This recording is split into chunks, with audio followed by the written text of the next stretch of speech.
Alright, so since the last video I've only been out a couple times, haven't had that great of action, just a couple does here and there, so I'm not going to bore you with that footage.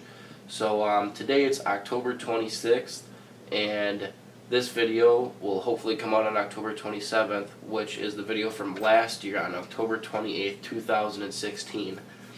For those of you that have followed us through the season, you know that on opening day of the 2016 season in Wisconsin, I missed a giant at 42 yards.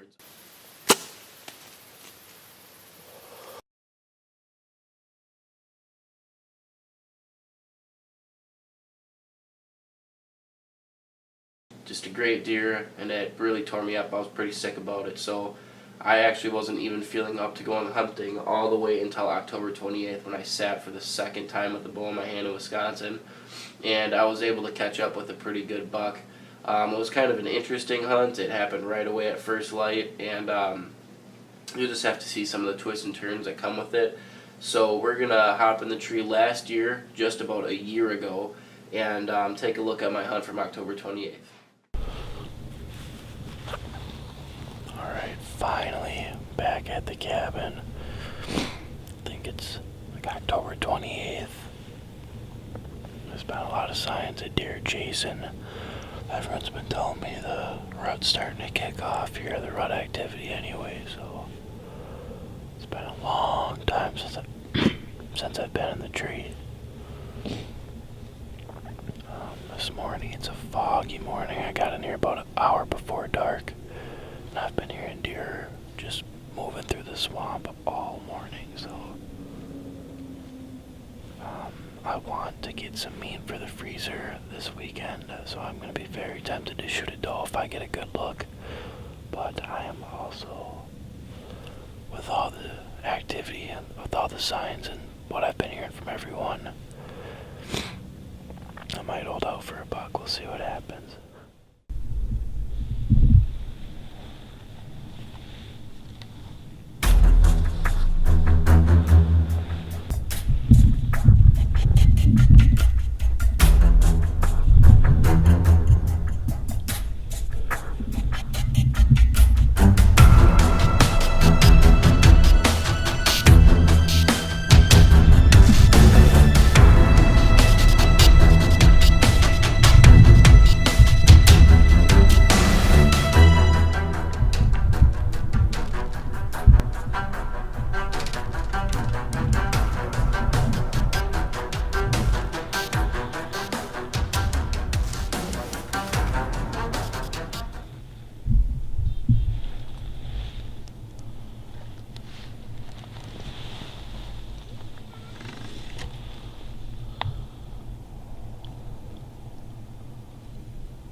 I centered it right on his lungs, and he kind of whipped towards me.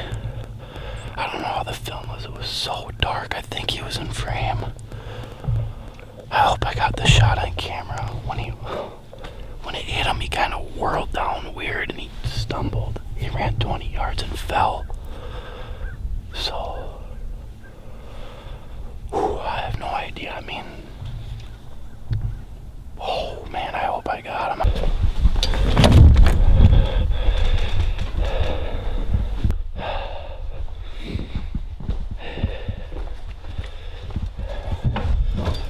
Hey Sammy, guess what I just did while you were sleeping? Huh? Shot a big buck. No, you didn't. Yes, I did. Won't you think I'd be back this early? It ain't even light out yet, hardly. Show me. Alright. You're lucky this camera's all glary. All foggy because it's hot in here. Yeah, exactly. No, get it off of me. Come on. How big? Junkyard? No, not junkyard, big. Jeepers. We just got back and I reviewed the footage, and that deer is way, way, way smaller than what I thought. When I put the binoculars up on him, I would have guessed he was 135, 140. He's not anywhere near that. I would have never shot that deer if I would have known how small he is, but I did.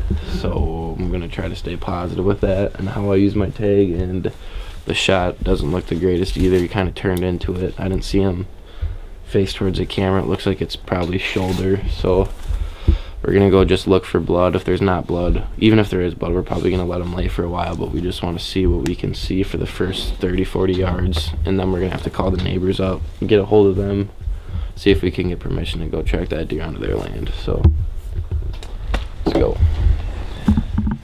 Alright, this isn't looking any better. Follow my arrow, snapped off inside of him. I only have 7 inches of penetration. I haven't found any blood on the ground, but I also haven't been right on. I haven't found right where he's been yet, so we're gonna keep looking on the ground and see if we can't find any blood.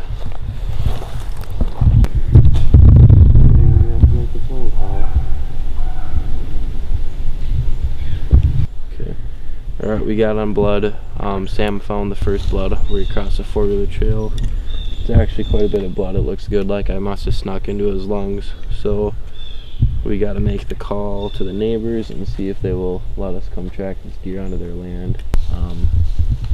I have no idea how far I went. He's already lost a pretty decent amount of blood, so hopefully he's not too much further into there and we don't have to disrupt their hunting too much. But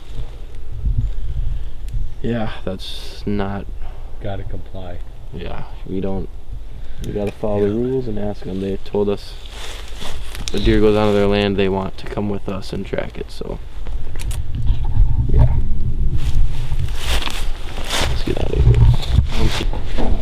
Alright, so we ran into town and got the neighbor's number because the deer ran onto their land, and they request that we call them whenever something like that happens. So we got their number, and he said he would, if we marked where the blood trail started, he would go blood trail it for us and see if he could find it, because he didn't want us on his land. And my dad and I were just over there looking at the blood again, and he met us at the property line and said they found it. So we're gonna head over there, meet him at the property line. He said he would drag it back there for us. And so buck's on the ground. At least I know I didn't wound him.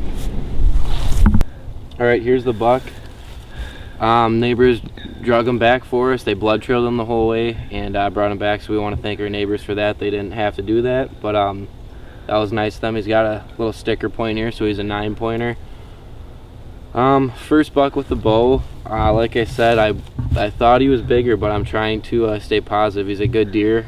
Like I said, 52-yard shot, so it's a good shot, and I'm happy to have a buck on the ground, and now we can do some filming and some hunting in Illinois. So Wisconsin buck tag is filled.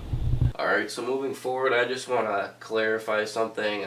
There's nothing that bothers me more than when someone shoots a deer and they make apologies about it, saying, oh, I know some people want to shot this deer, it's not a trophy to some people, it was a cull buck or something like that. That's not the case here. There's plenty of good deer around. I shot that deer simply because I thought he was a little bit bigger than what he ended up being. And as you can see in the footage, I kind of zoomed in on some darker weeds when I was trying to find him with the camera. So the whole time he was coming in from 200, 300 yards away, I wasn't focused on him. I was focused on filming him. So I never really took a second look after I determined what he was at that longer distance. And that's my fault. But even though he wasn't exactly what I'd set out for a goal, I'm still plenty happy with this deer. It was my first buck with a bow. It was a 52-yard shot, 54-yard shot, whatever it was. It was a clean kill. He was down in 150 yards.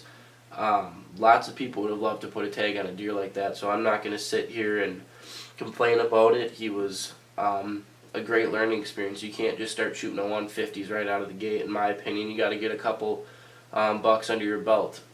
So moving forward, my goal is a 3-year-old around the 130-inch mark or better, and I'm sure as I grow as a hunter, those goals will evolve. So yeah, this is him right here. I'll keep him in my house for the rest of my life. I am making a venison chili with his meat right now for this weekend for the family to eat. So great experience. I have no complaints about this deer. Yeah, there he is.